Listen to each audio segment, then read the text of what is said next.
What's up, friends? Before we hop into the show, gotta tell you about our friends over at Green Mountain Dental, and they're just more than friends. They are family over at Green Mountain Dental. They're part of our DNVR family, and we're part of their family. So when you need to get your teeth checked up on, make sure to check them out. You gotta go twice a year anyway, so might as well go to the best damn family-owned dentist in the metro area. And on top of that, here's another killer reason to go. Schedule a cleaning, x-ray, and exam, and you'll get a free Sonicare toothbrush. Just hand it to you. That's all you have to do, is take care of your teeth to get a free Sonicare toothbrush. They're only a 15-minute drive from downtown Denver. And like I said, they've been part of our family for a long time. And supporting our partners is supporting us. So make sure to check them out. Schedule a cleaning, x-ray, and exam over at Green Mountain Dental and get a free Sonicare toothbrush. All right, Ryan, let's hop into the show. Number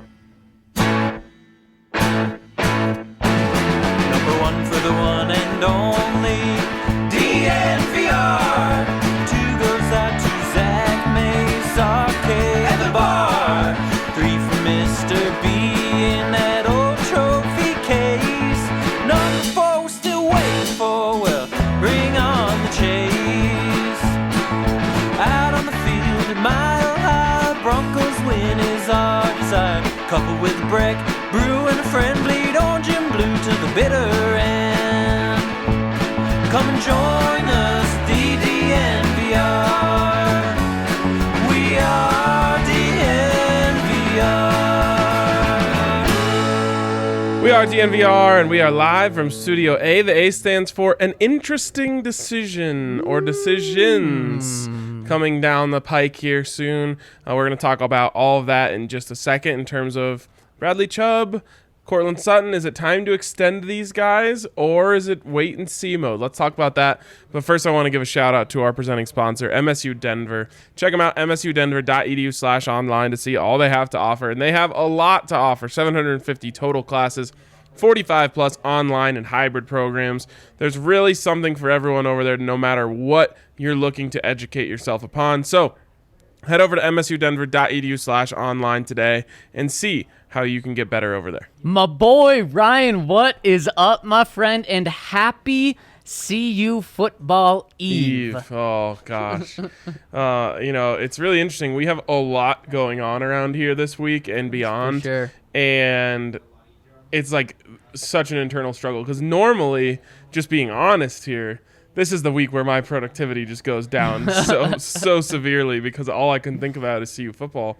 But on top of that, like, I'm also got this internal struggle of like, what am I more excited for? The DNVR Kickoff Classic tomorrow or the football game? Now, it's probably the football game, but I'm like, if it weren't for that, that would be the number one most thing I was excited for all month. So there's a lot going on in my head right now. I thought you were going to be most excited about your haircut coming up later today. Yeah, I know that's always a big day for you. That is a big day for me. Then I'm doing a Buff show with Henry at 5 p.m. tonight. Wow. We've got college football on tonight. Yes. We'll be down here at the DNVR bar. So, and 1 week away today from NFL football. Yes. It's crazy. There's something. It's just every day now, pretty much. We're dialed in. Thankfully. Yes, as I said on the Bet show yesterday, baseball season is over. Yes, Good job. Thank Good job, goodness. everyone. We made it I thought through. it was over for many years. Yeah, well, sometimes happens that way. I will say, home Rockies, if you just tune in for them, It's true. You'd enjoy baseball this year. And if you would have bet on them on the road last night, you actually would have lost money. Yes, Crazy bet against enough. them. Yes, Bet, yeah. Okay, so Zach, the question today is it time to extend Bradley Chubb, Courtland Sutton, both or neither? And you told me something before the show that I think really sets up this conversation perfectly. So start with that, and then we'll talk about one of these two guys here, and then we'll move on to the other. Bradley Chubb missed practice yesterday, Ryan. He wasn't out there. Today we find out he tweaked his ankle last week in practice, played in the game on Saturday, and then is still just not feeling right to practice. So he's getting the whole week off this week. He wasn't out of practice today. They're shutting him down for this entire week 0. I found out before the show that's what they're calling this week. Yeah, apparently, which There's no game, so it's be 0 week or something. Like, week 0 games. Right, exactly. A boring week. Maybe it's better than the 4th preseason game, but I digress. Yes, so he's out for this week, and Vic Fangio expects he'll be ready to play next week, week 1. But Ryan, it's another injury, and it's an ankle injury. However, I guess this is good news. It's not the same ankle that he had the procedure done earlier. Unless that's just bad news, because now both ankles have something. There's the old saying, like, all publicity is good publicity. Right. I feel the exact opposite about this. I don't care if he has a sprained pinky finger. That's bad news, like really bad news, because it's seemingly always something with him, and that's not his fault, but it is something that plays into this discussion we're having. And what I was actually referencing when I said something that you told me before the show was what George Payton said before training camp and where he is now. And I think that frames this discussion very interestingly. So in the offseason, I believe it was right after the draft, George Payton was asked extensions for Bradley Chubb and Cortland Sutton, and he said, we're going to get to that this year. And then at training camp, he said, extensions for Cortland Sutton and Bradley Chubb, and he said, we're going to get to that after training camp. Training camp, done. It was over this week when we talked to George Payton. Over multiple weeks ago. Yes, exactly. And I asked George, those extensions you talked about? And he said, we're going to let that play out definitely with those guys. We plan on them being here for a long time, but when we get to it, we will. They'll hopefully be here a long time. So to me, I mean, we were told they're going to be here a long time. We're getting it done after training camp multiple times. And now we're told, he did say definitely, or we plan on those guys being here. Then he said hopefully, and then he said we'll get to it. Okay. I don't want to like fear monger here, but I do want to have a conversation about why this might be happening. First of all, there's similarities between both of these guys. Yep. And the similarities are that both of them are coming off of injuries. Both of them have dealt with injuries. Both of them were drafted in the same year. And both of them, and this is the most important part to me, didn't exactly blow our minds in training camp. Mm-hmm. And so to me, ding, ding, ding, ding. That's where I think there might be some hesitation here, is they're saying, oh, well, let's make sure these guys are who we think they are before we commit to them long term. Right, exactly. The Broncos wanted to buy low when they were confident that they were getting a good price. Now they would be buying low when there's legitimately still questions out there. In fact, I had another media member to me today at practice tell me, does Cortland still not look like Cortland Sutton?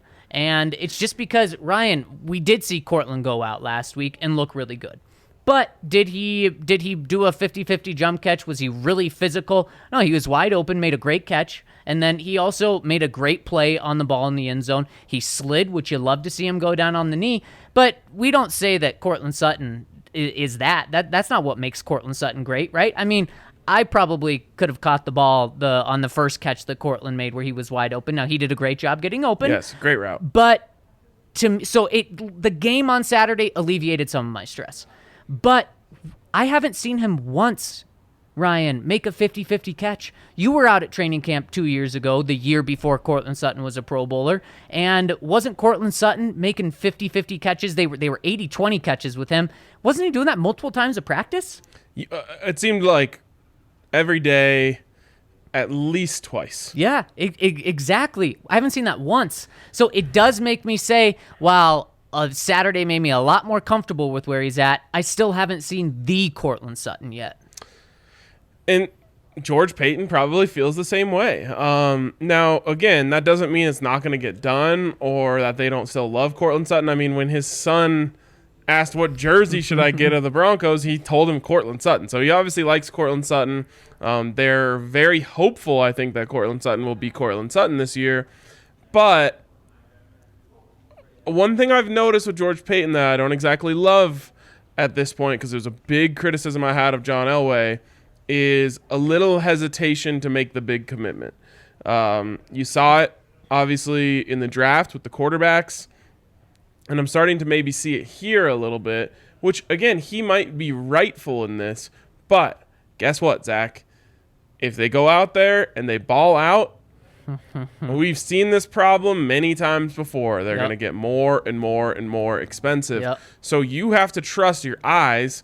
You have to trust your evaluation and project. That is a huge job of the general manager, is to project. project draft picks, project your own players, project team players on other teams.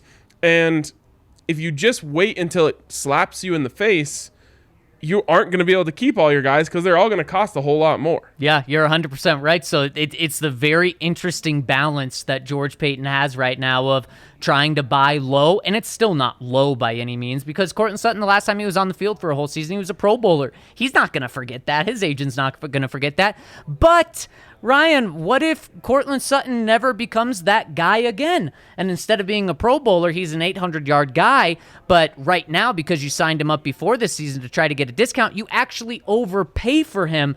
So that's why it's so interesting right now. And typically, we don't have this conversation. It's kind of rare that we're having it with two star players on the Broncos, both coming off injury, both with so much uncertainty. And I just think if you were to sign these guys up right now, there would be a huge divide in what I would be willing to pay and what I think they would want. So, Ryan, let's just take a look around the league. And right now, Courtland Sutton actually is entering his contract year. So he's a free agent after this year. And, of course, you can franchise tag him, but I guarantee you that is not going to be cheap. That's going to be $20 million next year if you put the franchise tag, $20 million plus, I should say. So let's go through and try to find out where Courtland Sutton would rank. And so I've got the top wide receiver contracts pulled up in front of me in terms of average per year. This is insane. DeAndre Hopkins, $27 million a year. I mean, that's quarterback money. It is. I mean, that is like top pass rusher money. Yeah. Left tackles aren't even there yet. Yeah. Insane. So then it drops kind of significantly. Julio Jones, $22 million.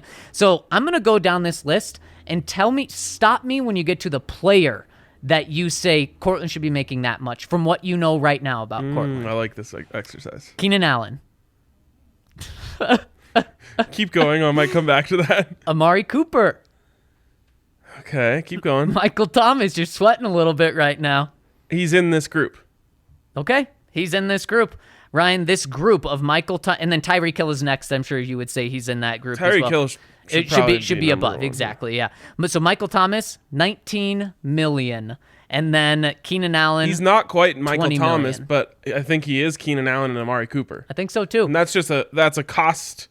You know, it's not a one-for-one thing. Right. Obviously, I'm guessing Michael Thomas got signed up before those other guys. Yeah, exactly. And you can actually tell who got signed first. Amari Cooper, $20 million per year. Keenan Allen, $20,025,000 a year. So Courtland Sutton, if you're saying he's in that group, which I guarantee you his agency Well, let me just ask you this. Who would you rather have? Courtland Sutton, Amari Cooper, or Keenan Allen? Right now, what we know about Courtland, I may go Keenan Allen, Courtland Sutton, Amari Cooper.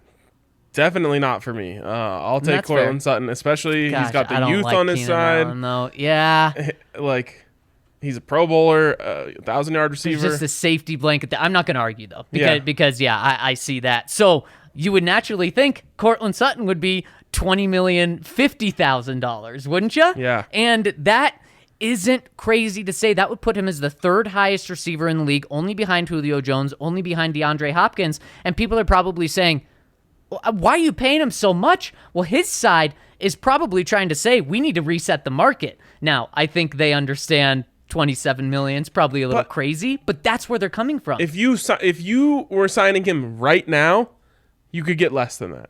If he goes out there and he plays well this season, he makes another Pro Bowl, he makes a couple more highlight catches, he goes over 1,000 yards, you don't have a choice anymore. I guarantee you he's the third highest paid receiver, if not the second highest paid receiver. Exactly. There's no doubt about it. So that's how much you're paying him after this year if he turns back into Courtland Sutton. But what if he doesn't? Let's say, I'm still confident that he's going to have a good season, Ryan. But someone in our comment section said, Zach, is he the number one receiver on the team? I don't think so. I think Jerry Jeudy is the number one receiver on this team. So let's say he plays like a good number two. Let's say he has 800 receiving yards this year. Then what is his value? Less, significantly less. Okay, let me throw out some names for you. Chris Godwin? No, he's still a one. Okay, so further down, well, there's some big names far down on this. So guys are going to get big money, and that number's just the best player go. you think that is the number two option on his team. is Jarvis Landry a number 2 to OBJ? Yeah. Okay, he's right now. Would you say similar comp? Obviously Cortland's younger and Right. still has more in the tank. But when Jarvis probably signed this contract, I don't know the details, but maybe they were closer. 15-1. Yeah, that's where you're at. Yeah, I think so too. And what's crazy about that is still mind-blowing money. But in he my probably opinion. signed that as a number 1.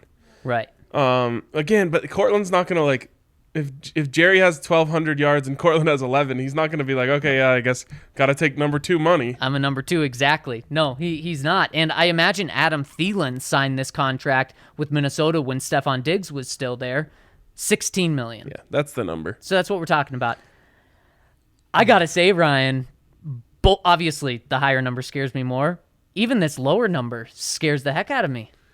Yeah, I mean, we saw what happened when the Broncos had to pay both Demaryius and Emmanuel at the same time. It wasn't a good thing. Can't Now, do it. it's okay if you have your quarterback, and your quarterback is cost controlled. And that when Right. they signed Emmanuel, I believe it was during the 2016 season. was. So they knew like Trevor Simeon's our quarterback. We're cost controlled here, and I think they thought Paxton will eventually take the job. He'll be cost controlled as well.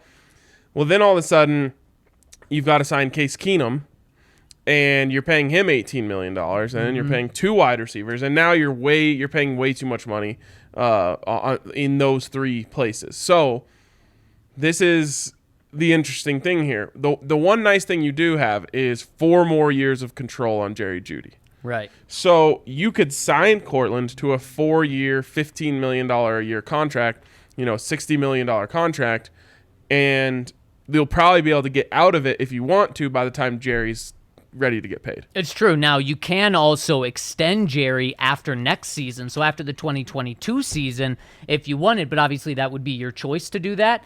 So you can make it so they don't overlap that much, but that's something that I don't want to do, Ryan. I don't want to pay $20 million for 2 receivers, and I think from where we are right now... Each, yes. Yeah. From where we are right now, Jerry Jeudy is going to be a $20 million receiver. There's no doubt about it in my mind, and I do not want to let him go. By the way, I want your opinion on this. I made a big trade in my Dynasty League right before the bets show.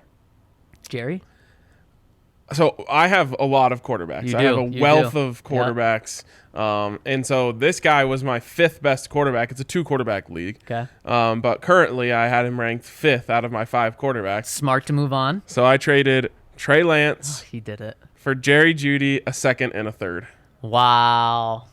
I mean, if he's your 5th guy, And it's kind of like my wide Trinity receivers Benson. are my weakest spot. It hurts, right? It hurts getting rid of the Trinity Benson a little, but he wasn't going to see the field. Yeah, I mean, The obviously upside is there. Trey Lance was my favorite quarterback in the draft, Right. but I also have Trevor Lawrence, so I don't feel great about it. But it was it's time for me to win a little bit. I was really bad last year. And your wide receivers weren't good? Wide Yeah. receivers were a weak spot. And it's not like you traded young for old. I like it. All right, good. Yeah. So that's how confident I am in Jerry Jeudy. I picked up Jerry Jeudy in both of my fantasy leagues, the only Bronco that I touched. And I've been off Broncos for a long time. So that shows you my confidence in Jerry Jeudy as well, Ryan. PPR? No, actually. Okay, interesting. I still think he's a good player. Oh, he's definitely a really good Yeah. player, but I think he's just going to rack up Yeah. receptions. I think so as well. The DraftKings has him at 65.5. I think he can have that before the bye week. Yeah, I think he's going to be close to 100,000 yard guy. 100,000 yards. 100,000 yards. 100 catches, 1,000-yard guy. Touchdowns, not so sure about. I definitely don't trust them to produce touchdowns. Right, exactly. That's why I'm staying away from that. But this gets back to the point of that's how confident we are in Jerry Jeudy. Yes. And again, my confidence isn't shot in Cortland Sutton. But Ryan, to me, when we just broke it down like this, I would rather see Cortland Sutton be great and pay him $20 million, $22 million, than not know and pay him $16. I thought the gap that we were going to find was going to be $10 million, was going to be half the price, and then that's maybe when you take the risk. to me, it's not worth the risk right now. And what I'm doing, if you keep Cortland Sutton, I really don't want to pay 2 wide receivers big-time money. So maybe it's a 3-year, $60 million deal. You end up putting the 5th-year option on Jerry Jeudy at the end. You're going to be paying him some money then, but then you're not locked up to 2 really long contracts in wide receivers tied together, kind of like DT and Emmanuel were. Yeah, I mean, that's the luxury you have here. The other thing I'll just say is this is not a knock on Cortland because he's a very good player. It's the most replaceable position in the NFL. Yep. And speaking of replaceable, Ryan, we know the Broncos have a great replacement for Cortland Sutton on the roster already in Tim Patrick. You could probably get him for, what, $8 million a year? So that's exactly what I said at practice today. I said, and I was thinking maybe 16 for Cortland, $8 million for Tim Patrick, half the price. And is Tim Cortland? No, but how far off is he? Is he an 80% Cortland? Right. For half the price? For half the price. And again, you can change your offense. Like, you don't need 2 number 1 wide receivers. Right. Now, it's a great luxury to have, but also you're not going to be able to get those guys as much as you want to get them as, to their skill level. So if you had Tim Patrick instead of Cortland Sutton as your number 2 in a couple years, then all that means is a few more balls for Jerry, a few more balls for KJ, a few more balls for Noah. Yeah. You're kind of splitting the load rather than saying, okay, well, now we got to put it all on our number 1 wide receiver. You, again, have set yourself up to be able to withstand this. Now, again, I don't like that idea. I would prefer to keep good talent where you have it. This team does not have nearly enough elite talent to say, like, well, we'll take 80% of one of our elite guys to have a very good guy. You only have, like, 1 or 2 elite guys on the offensive side of the ball. Who? Jerry and Cortland. Jerry and Cortland? So you can't afford to give one of them up, in my opinion. And that's so. Can you afford to give them up if you're getting something in return? Is that when we talk about the transition to don't let Cortland walk after this season? Trade him. And again, value's probably the lowest right now. Don't trade him now. If he's balling out 6 weeks into the season, if he's balling out, your offense is probably also doing well, and so your team's probably pretty good as well. So don't trade him. Is that when you trade him, though? No. Because, Ryan... You're finally winning. But here's the thing is when we talk about the Broncos and their offense, it almost seems like they have a really good problem on their hands. They have so many guys that they're not going to be able to get on the field. Now, Melvin, maybe he's not here next year, and so it's just Javonte, so you're only talking about 1 running back that you really have to get on the field. But looking in the future, you have KJ Hamler, Noah Fant, Alberto, Jerry Jeudy, Cortland Sutton. You can't get all those guys on the field at the same time. So aren't you going to have to... Can't. Yeah, you can't. So aren't you going to have to say goodbye to some of them? Yes. And so don't you want value? to do it at the best time? What's the value? And that's just where it's so tough is if Cortland Sutton looks so good, you're not going to want to trade him, especially because you're going to be winning. Diggs got 2 ones. Well, I do that in a heartbeat. Well, yeah, of course. So if you can get into the first round... You do it. It's something I'm definitely willing to do. What if a team offers you a second? That's what Cortland was. I think that would be, you would lose value on that deal because Cortland Sutton has proven himself to be better than a 2nd round pick. He has. So it's kind of first or bust for me, but you also have to think of the value of the contract. And that's where fans and media always miss on these things is it's not just about the player. It never is. It's about the player and the money. Yeah. And how did he get that guy for a 7? Yeah, it's like, well, because they were Casey. Right, exactly. They were paying him a lot, and they thought he was over the hill, and they wanted to get off of that contract. They did. They won. Yep.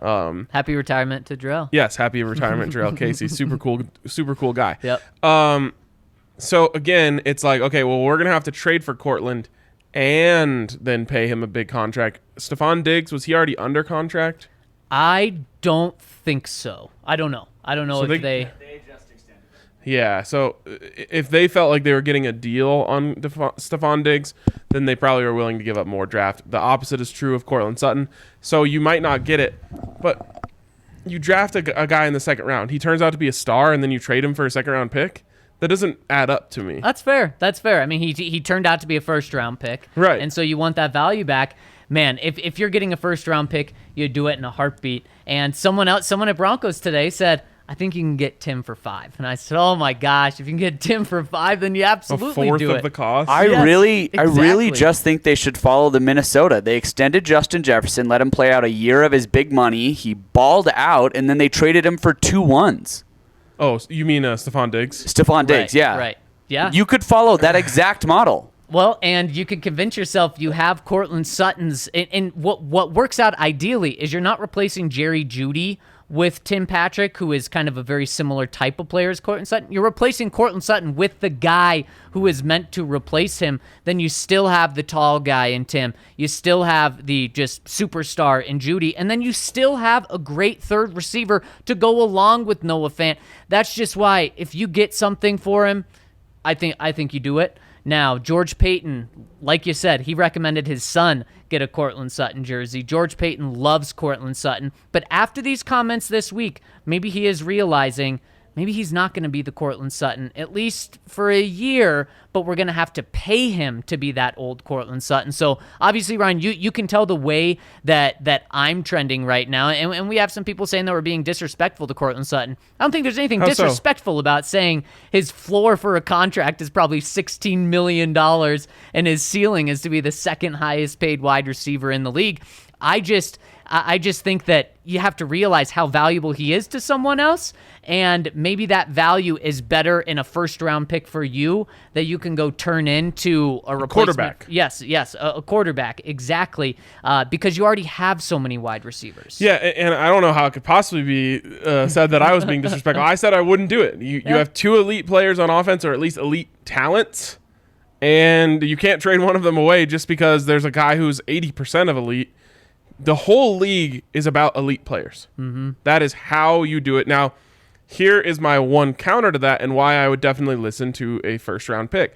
The value of an elite quarterback is like 100-fold the value of an elite player at any other position. Especially wide receiver, the position that it's dependent on Right. quarterback. And the detriment of having a 80% of that quarterback, or I don't even know if the Broncos are that close, is again 100 times as detrimental as it would be. So if you are able to trade Cortland Sutton and you lose an elite talent for Tim Patrick, you save that money, and you're able to use the pick that you got in that to acquire your quarterback of the future, you absolutely have to do it. Now, there's a lot of projection in there, but again, like I said at the beginning of the show, the job of the GM is to project. So they have to say, hey, if I can get this late first-round pick in addition to our mid to high first-round pick, package those together to get up to the top of the draft and get my guy, and I think that guy's the one who leads us, you do it in a heartbeat. You do it in a heartbeat, and Ryan, not only to trade up in the draft,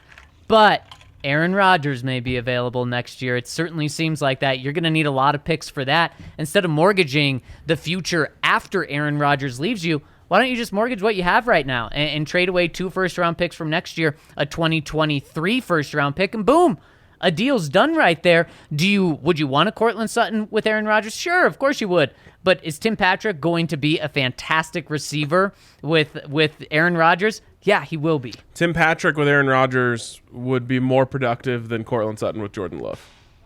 Yes, without a doubt. So, again, there's a lot that goes into it, but Cortland Sutton is he could very well be the best player on the offense for the Broncos this year. He could, and if the Broncos didn't have another second-round pick in KJ Hamler, a stud first-round pick in Jerry Jeudy, a first-round pick in Noah Fant, and even Albert O's prospects of what he could become, Ryan, I'm not saying get rid of Cortland Sutton. I'm saying you absolutely have to keep him. He's elite. But just when you look, you feel great about the other players. So that's just what makes him a little bit more expendable. Yeah. And not expendable, I should say, more valuable to another team. Right. And value for you in a different way. The value for you is that it's not going to leave a massive hole in the roster. Right, exactly. All right, we're going to have this conversation about Bradley Chubb here in a second. Probably more people are going to be upset about it. You're disrespectful. Yeah, I'm not going to be as as high as I was on Cortland. Oh, I may be higher. Okay, all right. Are we stopping at Solace Meds? I look forward, yeah. First, we're going to hit up our friends at Manscaped, get freshened up, feel a little lighter for this next competition if we have to go to blows. But you got to check them out because they dropped the Lawnmower 4.0 this year, and it has a light on it, which is highly convenient for, On and off. Exactly. It's highly convenient for getting work done literally where the sun don't shine. Well, now it does because you've got that LED light. The Lawnmower 4.0 is great, but then all the products that they add on top of that. I mean, the Crop Preserver, the Crop Reviver, the Crop Mop, all sorts of exactly. I mean, you can't make it through summer without these products. In fact, if you are trying to get through summer without these products, the people around you probably time. aren't very happy about that. So hit up our friends over at Manscaped. Use the code DNVR to get 20% off plus free shipping. That's 20% off plus free shipping at manscaped.com when you use the code DNVR. Quick side note, we have our golf tournament tomorrow. If you're a golfer and you're not using the Crop Preserver, you haven't changed your life yet. Yes. What you do? I think you can literally shave strokes off. Shaves. Yes. I see what you did there. Like, That's it is an fantastic. essential part of the golf bag. It really is. Yep. It absolutely is. And all this ball talk, guys, just reminds me of our friends over at Ball. And they want to hire you. I'm talking about Ball as in the home of the Nuggets and Avs. I'm talking about Ball as in the aerospace company. And not only that, but guys, they are making billions of cans, hundreds of billions of cans. They made over 100 billion cans last year, and they want to hire to their manufacturing plant here in Golden. Want to be part of that and get a job at Ball? Here's what you do. Just go to jobs.ball.com and search for Golden. That's jobs.ball.com and search for Golden. Or you can text Golden to 77222, where not only will they hook you up with a job, you'll get hooked up with a job at a fantastic company that treats you right, just like it should be. And you're also working for a company that's leading the industry in sustainability. So check them out, jobs.ball.com, or text Golden to 77222. Also, if you're enjoying the show, hit us with a thumbs up. If you're enjoying our content on the whole, you might want to become a member at thednvr.com. Check it out. There's so many benefits of being a member. Just tomorrow, I mean, we've got member benefits. We've got the golf tournament going on. You'll be the first to know about stuff like that. We've got the DNVR Buffs tailgate with all Buffs up in Boulder. This is insane. It's crazy. This weekend, we've got a party. Yes, we're having a launch party for our the Vibe collection, which is going to be absolutely awesome. You got to come down on Saturday and see all of the new merch we're dropping. It is a game changer, I would say. Speaking of merch, if you're a member right now, because we're dropping so much new merch on Saturday, for members, all of our old merch, not our old merch, like the stuff that we currently and will always be selling, is crazy marked down on the DNVR locker, Boom. but only for members. So should have gotten an email about that, or go through the link on our page and check that out and get yourself some discounted Look stuff. at this. Ryan and I both wearing DNVR swag. Yep, As always. As always. All right, let's move on to this Bradley Chubb discussion. Oh, you think they're ready for it? I don't think anyone's ready for it. No one likes these types of discussions. But the same situation is true of Bradley Chubb. He's about due for a contract. And if you want to save on it, now's the time. Because if he becomes the guy you're hoping he becomes, he's going to go way up in price. I mean, as we know, the variance for elite pass rushers, it rivals quarterbacks. You know, we saw Von Miller making quarterback money for several years here. So there's a big dilemma here with Bradley Chubb, in my opinion. There is. I think so, too. And Ryan, I mentioned it earlier, but Bradley Chubb dealing with another ankle injury. He dealt with an ankle injury that kept him out during the offseason earlier this year. And, of course, we know 2 years ago he missed the entire season due to an ACL injury, his second ACL injury in his life. He had the other one when he was a senior in high school. And then last year, Ryan, he missed 2 games as well. So Bradley, but then also on top of that, last year, Ryan, he was a Pro Bowler, making his first Pro Bowl appearance. So just like Courtland Sutton, his side's going to be coming to the Broncos and saying, look, he's a Pro Bowler. In fact, even more so than Courtland Sutton, because Courtland missed a year in between that. Bradley Chubb's coming off a Pro Bowl season. He's only trending in the right direction now. And what the Broncos would counter and say is, he had his best year as a rookie. Then he got injured. Last year, sure, he was a Pro Bowler, but we're paying him to be a elite pass rusher. And he didn't even lead the league in sacks. You had a guy named Malik Reed, an And then lead the undrafted team guy. in sacks. Yes, the team in sacks. He didn't even get to double digits in sacks. So in these negotiations, you may think I'm tough right now, but that's how they go. Oh, I yeah. mean, it's unfortunate. Feelings you get hurt. bash your player, they bash you as a team, and so these are the conversations that are going to be had. And Ryan, it's just like Courtland Sutton. These conversations are going to be going in opposite directions. Yeah, and here's where the real dilemma lies. Are the Broncos confident and comfortable enough with Malik Reed and now Jonathan Cooper to say, we don't need Von Miller or Bradley Chubb moving forward? And I think this is where Bradley Chubb's biggest leverage comes in. Yep. Is he says, look, I know you guys aren't keeping Von forever. Let's be real here. Yep. You're not moving on from both of us. Yep. So you're going to keep me around, and you're going to pay me to do so. And he'll be right. That's where I think the number one the number one thing in his favor is the Broncos aren't ready to go from being, arguably the best pass rush duo in the league to an undrafted guy in a 7th-round pick. Now, we have high hopes for those guys, but you need to work those guys up. Maybe not Malik, but, Coop's not ready to just go right now and just or even next year, or maybe he is next year. I don't know. But the Broncos, if they're negotiating right now, cannot be confident enough in him to be able to say, we don't need Bradley Chubb. You do need one of those guys to stay around. It's not going to be Vaughn, I don't think. And so you're telling Bradley's telling you, look, you're keeping me around, and you're going to pay me top pass rusher money to do it. Good point here in the comments as well. Malik Reed would need a new deal at the end of this year as well. Yeah, and he gets, unfortunately, the undrafted knock. Yep, he does. You say, I got 8.5 sacks. That's $8.5 million. I mean, we were just talking about Tim Patrick and Courtland Sutton. Tim Patrick can almost be as productive of a receiver as Courtland Sutton. Yeah, we're talking about just half the money just because of that. Yeah. This Malik thing might be going down I hate to say it, but might be going down a Shaq Barrett path real quick. Well, Shaq Barrett was just saying, like, hey, if I'm going to be here behind Bradley Chubb and Von Miller, I don't want to be here. I want to go somewhere where I can start and coincidentally lead the league in sacks. So we've had this conversation before.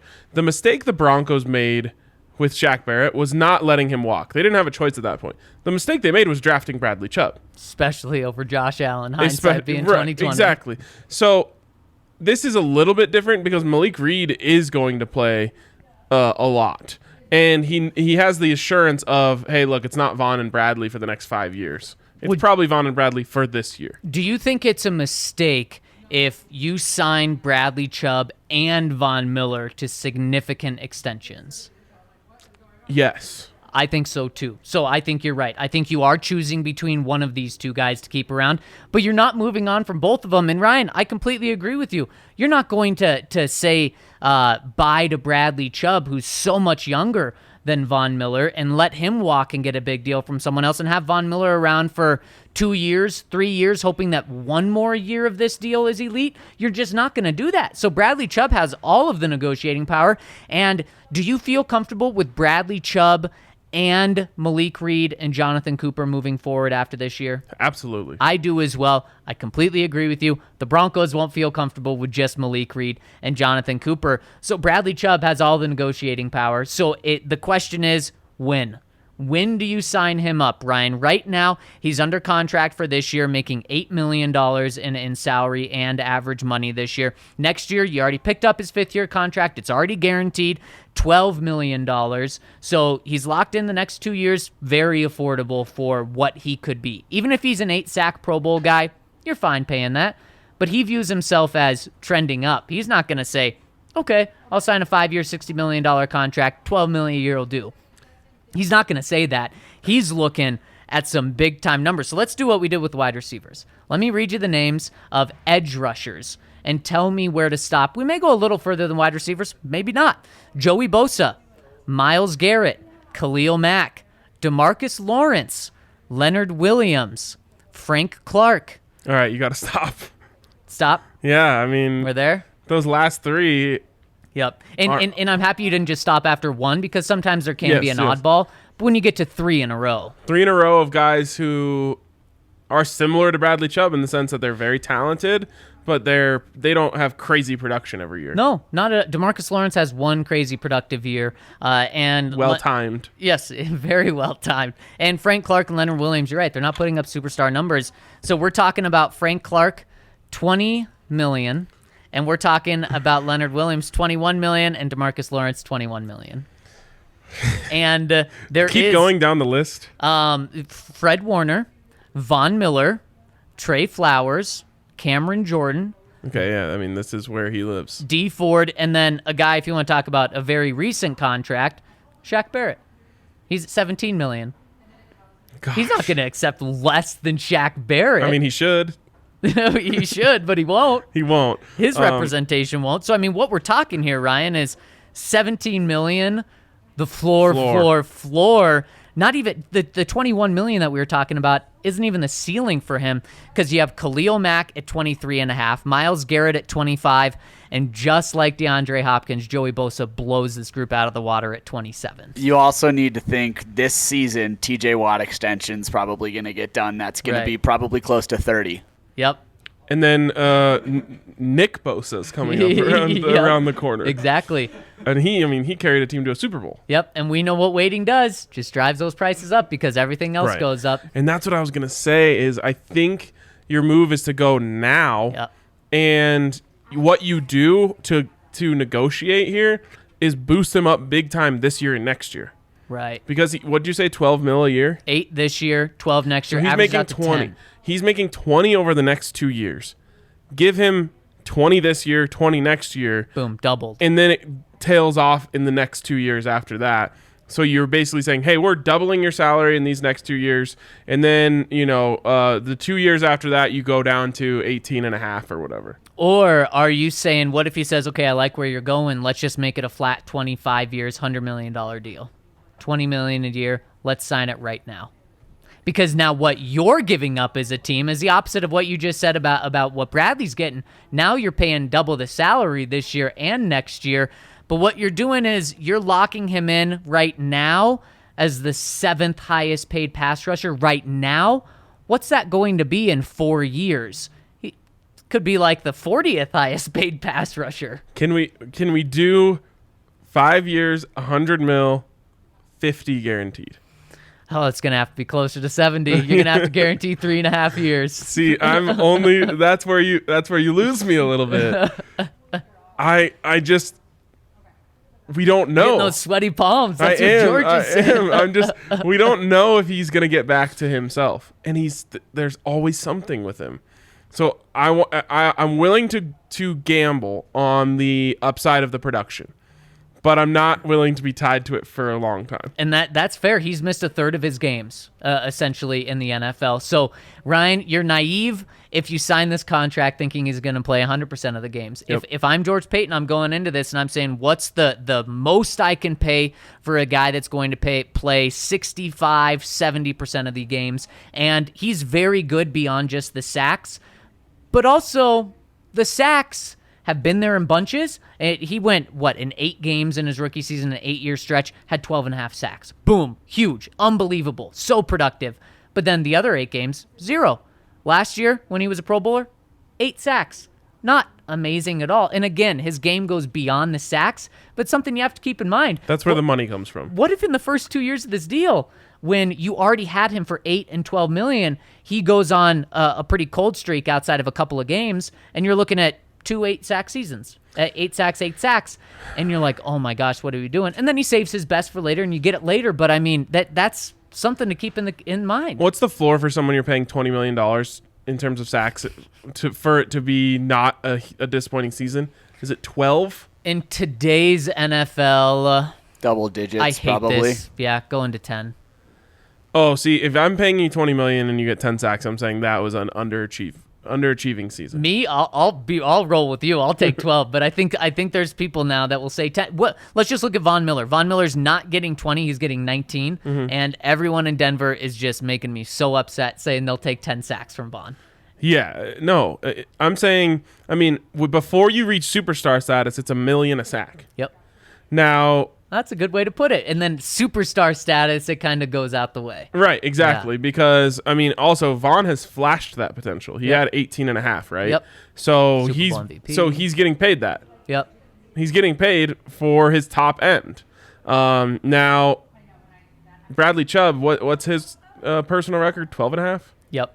Rookie year. Okay, so he doesn't have that in his back pocket to say, hey, look, this is my top level production. Right.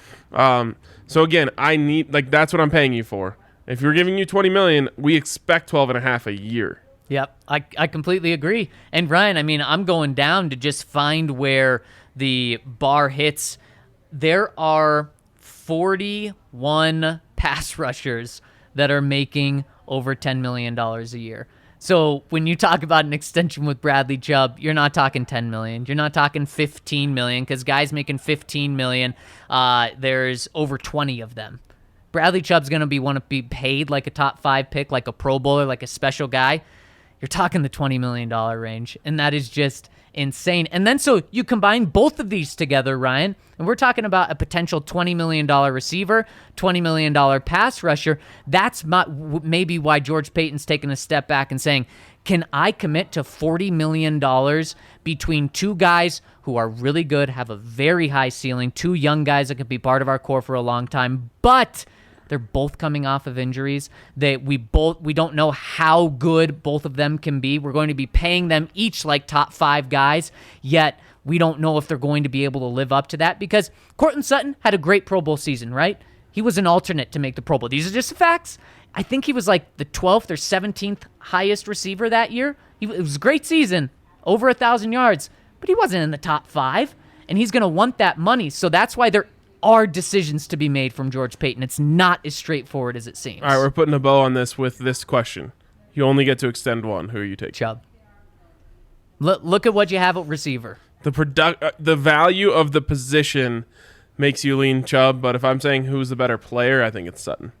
That's fair. So are you taking Sutton? No. Okay. No, because you just have the replacements. You have Yep. the depth. I mean, it's not only just that you have, like, one, you have Malik Reed and Jonathan Cooper.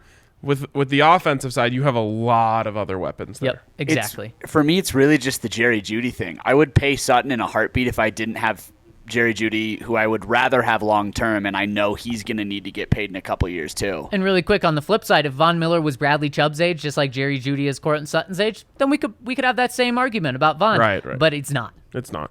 All right, before we move on to the questions from the listeners, we're going to do the whole thing live today. Yeah, give a shout out to our friends over at Solace Meds. They've got 4 locations, one in Fort Collins, one in Wheat Ridge, one off of Broadway, and one just blocks away from the DNVR bar on East Colfax. And they've got awesome deals in the month of September. They've got Can America gummies, 25% off, Strains tinctures, 20% off, Rock and cartridges, 25% off, and Glacier concentrates, 20% off. And then they've got a Labor Day sale going on this weekend. Buy 3, get the 4th for 10 cents. And a Patriots Day sale going on next week. Buy 3, get the 4th for 10 cents. Awesome deals there. And what's the best part? You can combine all of those deals with the deal to get 20% off when you use the code DNVR20. And on top of that, you'll get a free Solace bar or King Cone. The deals there, we have a lot of partners. The fact that you can just parlay deals on top of each other is about as good as it gets. Single game parlay. Yes. Yeah. Single store parlay. But Ryan, I do warn you guys, before you go to Solace Meds, you have to check out our friends over at Hassel Cattle Company because you're going to be hungry after stopping by Solace Meds and getting hooked up with all those deals. So you want to make sure you have the best food to take care of that hunger, and not just with their delicious with their delicious patties, but also get their Wagyu smoked sausage, New York strip, beef, bacon, Wagyu, Frank, because it's Wagyu. There's no fillers in there, of course. 2 jerky flavors, the original and the delicious sweet and spicy. Got to make sure you check out our friends over at Hassel Cattle Company. We've put our stamp of approval on it by making it the official beef of DNVR. It is in the DNVR bar, so check it out here. And use the code DNVR10 to get 10% off your entire purchase over at Hassel Cattle Company. So check them out at HassellCattleCompany.com. That's HASSELL CattleCompany.com. Smash that code DNVR10, and every order over $200 gets free shipping. All right, and finally, it's 2:20 right now. You're probably dragging your way through the last few minutes of work here, last few hours of work, I should say. perfect time for some Strava Craft coffee. Strava Craft coffee is CBD infused coffee that people have said amazing things about. You got to look at the reviews on this stuff because whether it's chronic headaches, chronic back pain, joint pain, all sorts of stuff, a lot of people have said, hey, this CBD infusion in my morning coffee and afternoon coffee that I'm going to drink anyway has been a huge help for me in all these different areas. And what's great is you can use the code DNVR25 to get 25% off your first purchase from Strava Craft Coffee.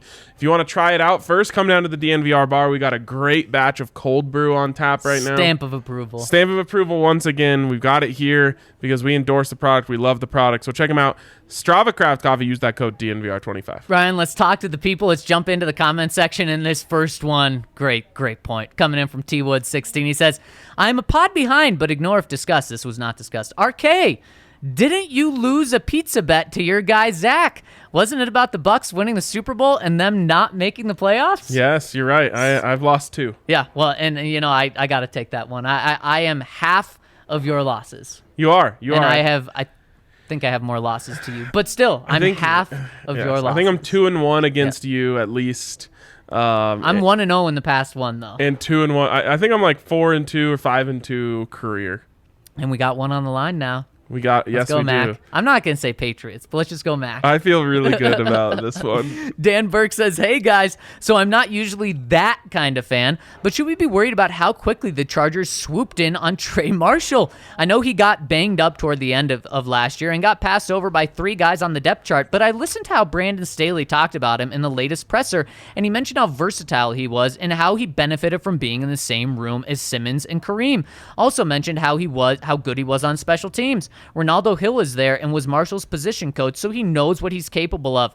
Maybe he felt the Broncos weren't maximizing his skill set properly. If y'all remember, the last player the Broncos cut and Staley picked up turned to be a pretty decent contributor for the Rams. Of course, he's talking about Justin Hollins. So this could be more of the same. What do y'all think? I love this idea of like you break up with a girl and then some dude that you don't like starts dating her and you're like, wait. Did I mess up? Did I miss something? Was I missing something here? And does she already have a ring? What? Yeah, like they're already together? Right. Does this have something to do with me? So yeah, no, I wouldn't worry about it. I think Trey Marshall is a fringe NFL player. That's not a knock on him. It means if he gets in the right system and things really work out for him out there, then he could be a solid contributor. I don't think he's all of a sudden going to become a star and you're going to regret that you let him go. I think we knew what Trey Marshall was, and it's what he was the past couple years. He's a good backup. Yes. And that's what the Chargers got. I don't think they expect him to be the next Derwin James, though. So should you be worried about him? No. Could you be a little bummed that the Chargers probably upgraded their backup safety?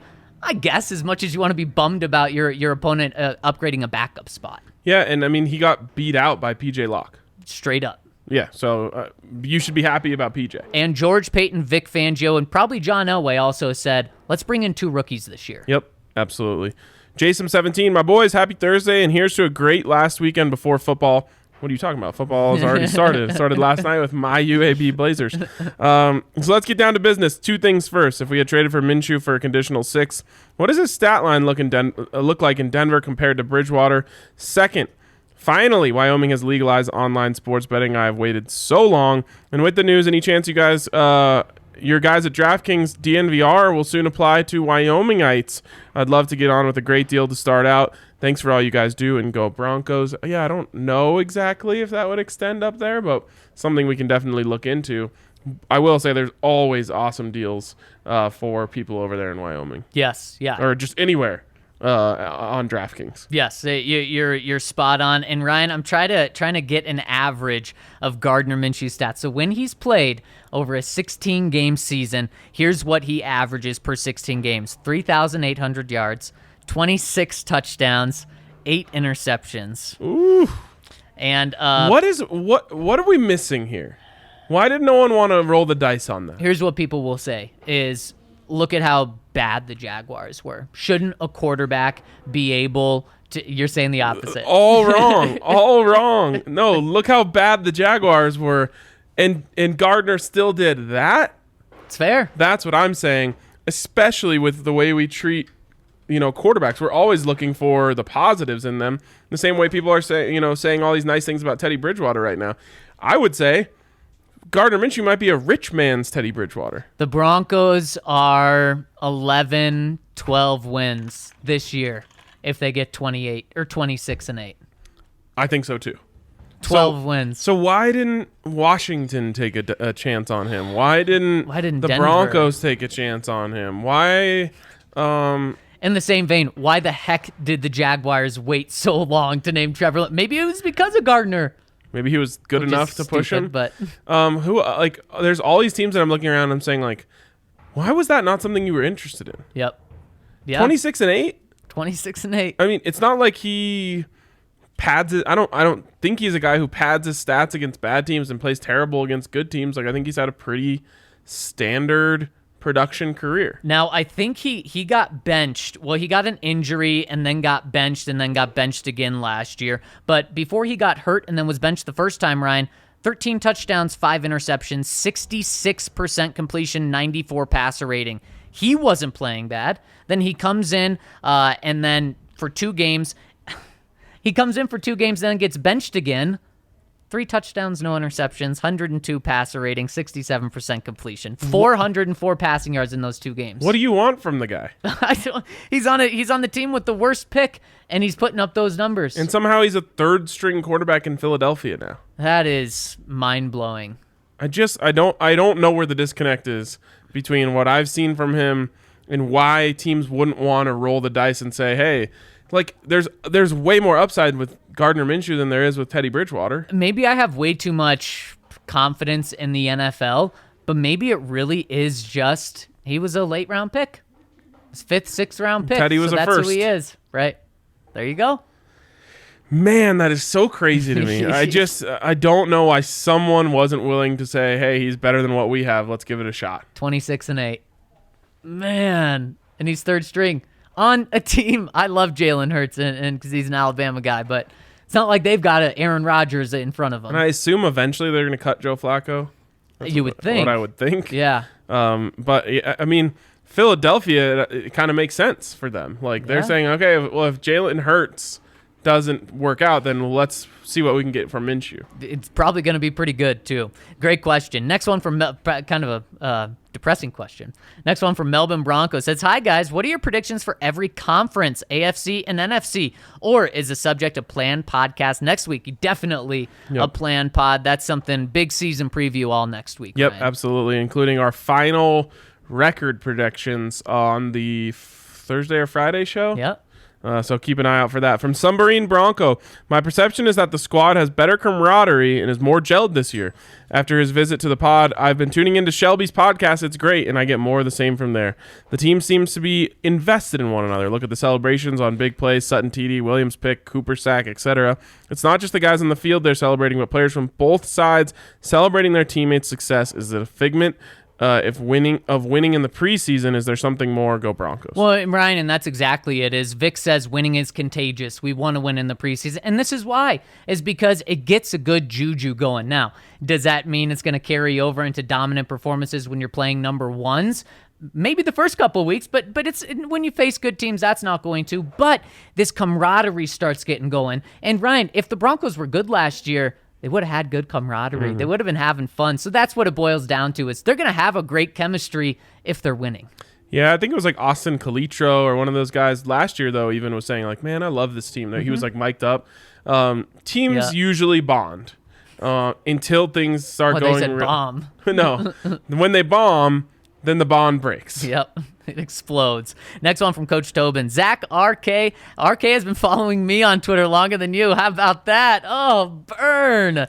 Yeah, I'm a man of the still people. rough. It's still rough. He said, short and sweet for me. Lifelong Broncos fan here. I hope I'm wrong, but I'd rather this team bomb, speaking of bombs, this season so we can move forward from this coaching staff and quarterback situation. I really believe those are the 2 components keeping this team from being a contender. Not popular and positive, I know. Hope they prove my opinion wrong. Keep up the awesome work. I don't even think it's both. I think it's just one. It's the quarterback. The quarterback is what's stopping this team from being great. And there's no plan yet right now that we know of to fix it. Ryan, I was talking to some people that you had been on radio with in Kansas City, and I said all they need is average from the quarterback position. How much is that to ask? But then you look at the past 5 years. That's all they needed the past 5 years, really. And look, They when got they it when once. they had it, Yeah. winning record. Now, just missed the playoffs. Benny Fowler, couple drop passes could have changed that. But I mean, that's what they need to do. But they haven't been able to get that. No. It's not as easy as you think. It's really not. I mean, it's arguably the hardest position in sports, on top of being the most important position in Yeah, sports. but then once you get it, oh man, is it good? It's great. From Levi Hunt, I saw that Denver has over $28 million in cap space available, which is second most in the league. Do you expect Denver to use that this year? And if not, can you explain a bit why not? Is there an advantage? Is there a cap advantage next year? Or does it have to do with the lack of an owner and footing the bill? Thanks. Yes, you can roll that money over till next year, but you have to believe you have to spend like 90% of your cap within a 6-year period or something. But the Broncos are going to do that. But let's say Aaron Rodgers comes available, Ryan. They're going to be spending a lot of money there, but they're going to have the money to do that. Also, what they could do, if they're going to spend it this year, it's on extensions for Bradley Chubb and Courtland Sutton. So very well-planned comment there. But Levi, it's not going to be bringing someone in. Next one's from Bronco Oilers. All right, guys, if you were each to look into a crystal ball and see where the team is 1 year from today, one, is Vic Fangio still the head coach? No, that was the first thing that came to my mind. Okay, No. I'll say no as well. If not, who would you want to be the head coach, and who do you think would be the most likely person to be the head coach? I can't believe we're doing this on this show.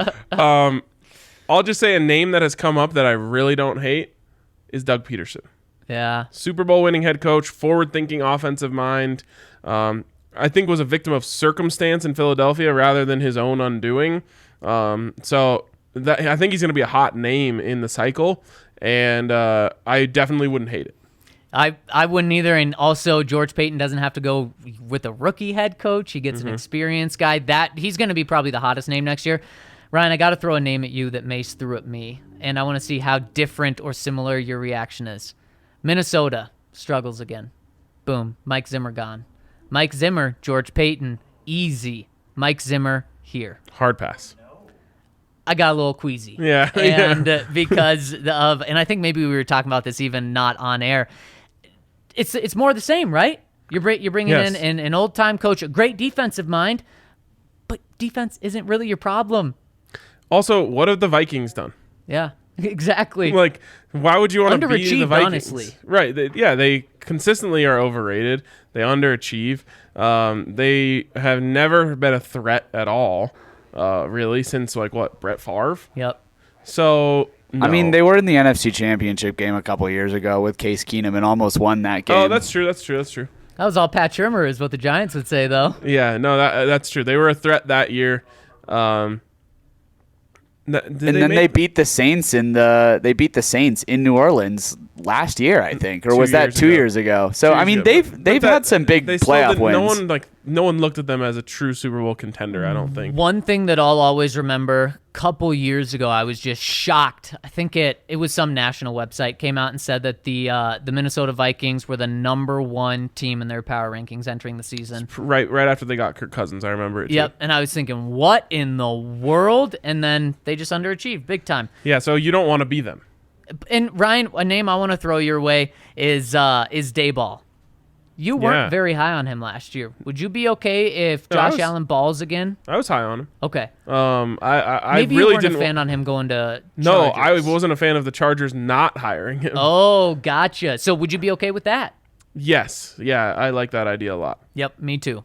Nick Scott says, it's not the offseason anymore, so I'll make a long story short. The wife mentioned wanting to visit Denver sometime, so I decided that would be sooner rather than later. Anyway, I think we're going to be there the weekend of November 12th to 15th. My question is, should I buy tickets to the game, Broncos-Eagles, now, or do they get cheaper the closer the game is? Help a brother out. Thank you in advance. P.S. I can't wait to visit the bar, and hopefully there's a tailgate beforehand as well. Well, there absolutely will be a tailgate beforehand, and you'll be able to visit the bar and the tailgate once you see what we've got planned. So, here is what you got to do. You have to put on your GM hat and project. Do you think the Broncos are going to be good? If you do, then you got to get them now. Do you think the Broncos are going to be losing? If you do, then they're going to be cheaper. And the Eagles are just projected to be bad. Yeah, they're not going to swing the price. I buy it now. I think they're going to be. You think the Broncos they're will gonna be be good hanging enough around. that the cost goes up? Yep, because I don't think they're that expensive now. Maybe I'm wrong. I think you can probably get in the stadium for like $100. And yeah, I think that's kind of the bare minimum. So I would do it. All right. Lionel Hutt's attorney at law. Gentlemen, There have been a few reports that the Broncos have been receiving inquiries on Bryce Callahan. If you're the GM, what would the offer need to be to trade him? P.S. In this scenario, Aaron Rodgers is not offered by the Packers. Third. Fourth. I'll give you 2 fourths, Ryan. No. I'm saying no.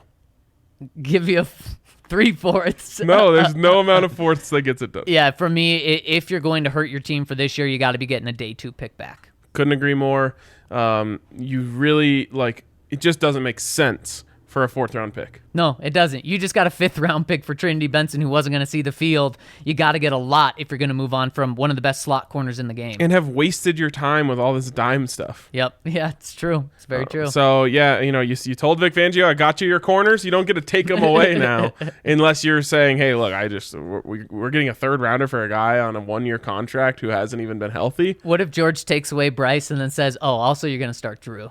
And Vic's like, what are you doing? You know what? Me? You're actually just fired.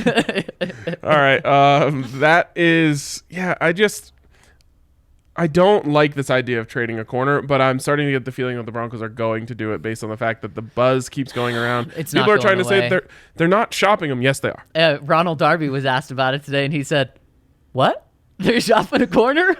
Oh, yeah. Yes, they are. It was news to him. And if they shop Ronald Darby or fire Vic Fangio, you know what they'll be doing, Ryan? They'll be taking off. Yes, they will. See what I did there? No, I didn't. Same ending as bets. Yeah, but that didn't make sense because... Yeah, they'll be taking off in a plane. Oh, well, yeah, but we were talking about 737 was the cost of a parlay, and then I said taking off. Right, and I'm saying that they would be taking off because they'd be going out of town. Solid effort. I got to take off here in a second, so I'm going to give one last shout-out to MSU Denver. .edu/online where you can get an online education that is tops in the area, and MSU Denver students work twice as many hours as students attending any other college institution, so it's the perfect place to go if you're looking to maintain that full-time job. Great conversations today. Thanks to everyone who chimed in the comments. Thanks to the members who left their questions, and we will catch you guys tomorrow on the DNVR Broncos podcast.